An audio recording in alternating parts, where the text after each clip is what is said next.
PFC Series 呢部機咧，除咗用喺印花啦，亦都可以用喺服裝啦，同埋甚至係廣告一啲 textile 上面㗎。咁或者我哋簡單睇下個機身先啦。根據唔同嘅用途咧，我哋係有唔同嘅尺寸㗎喎。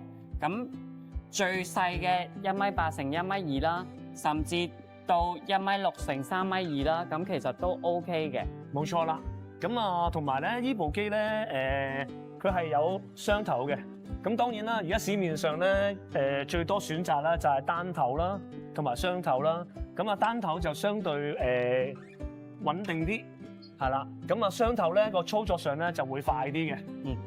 咁呢部機咧，除咗慳電之外咧，個速度咧係比市面上嘅機係快50% 以上㗎。係啦。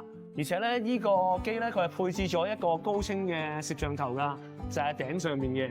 咁所以變咗咧，佢係認圖案方面咧，亦都係更加高效能㗎。最緊要咧係個操作咧係非常之簡單㗎，因為一個全景嘅鏡頭咧，你 scan 咗個 pattern 之後咧，係可以直接進行切割啦。咁啊，甚少需要人工嘅干預㗎。